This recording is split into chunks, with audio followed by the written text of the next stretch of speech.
काढणी पश्चात जो माल व्यर्थ जातोय तो सर्वच्या सर्व बाजार मिळत नसल्यामुळे जातोय किंवा योग्य मोबदला मिळत नसल्यामुळे जातोय असं मी तरी म्हणणार नाही.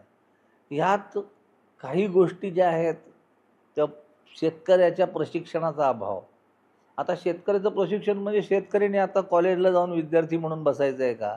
तो मूलभूत त्याला पॅकिंगचं आणि ह्या हाताळण्याचं जे प्रशिक्षण आहे हे आपण देणं गरजेचं आहे की त्याचं जे शेतकरी कृषी उत्पाद आहे तो कृषी उत्पाद त्यांनी कसा हाताळावा, त्याच्यात दक्षता कुठली घ्यावी जेणेकरून त्याला योग्य मोबदला मिळेल.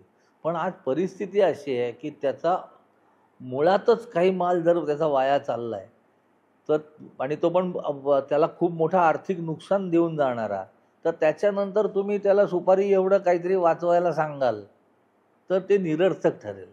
तो त्याला आधी म्हणजे त्याला आरोग्यदायी आणि त्याला फलदायी हेच आहे की त्याचा जो माल मोठ्या प्रमाणात वाया जातोय मोबदला न मिळाल्यामुळे, तर त्याला तुमचा मार्ग तुम्ही शोधून द्यायला लागेल. आता या गोष्टीमध्ये आपण बोलत असताना मला एक गोष्ट जाणवते ती म्हणजे अल्पभूधारक शेतकऱ्याला हा खटाटोप करायला लावू नका असं माझं वैयक्तिक मत आहे. म्हणजे फक्त मोठ्या शेतकऱ्यांनीच हे करायचं का? तर मी म्हणीन नाही. पण आज दैवयोगाने सुदैवाने म्हणू आपण की हे जे फार्मर प्रोड्युसरच्या संघटना उभा राहिल्या आहेत त्यांनी त्यांच्या संघटनेमध्ये अल्पभूधारक शेतकऱ्यांचं त्यांची संख्या वाढवावी, त्यांचं योगदान वाढवावं आणि उपाय शोधत असताना त्यांचं पण कल्याण होईल सोबत याची दक्षता घेतली पाहिजे.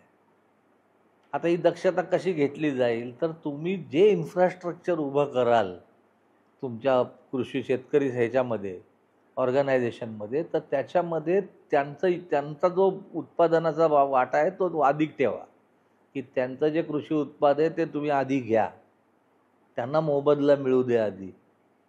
आज काय झालं आहे की आपण लोकशाही स्वीकारल्यामुळे आपण सोईंग पॅटर्न तर देऊ शकत नाही, तर त्याच्या मग एकच मार्ग राहतो की जे उत्पादन येईल बरं माझा शेतकरी पिढी जात आहे त्याला तो जाणून आहे की कुठल्या वातावरणामध्ये काय पेरल्यावर काय चांगलं उगवणार आहे, तो अज्ञानी नाही आहे.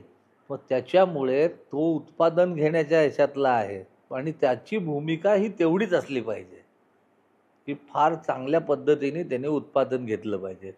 पुढची जबाबदारी आपली राहते. जर आपण त्याला बळीराजा म्हणणार असू, अन्नदाता म्हणणार असू, हे जर सगळं म्हणणार असू तर ते आपल्या कृतीतनं दिसावं लागेल.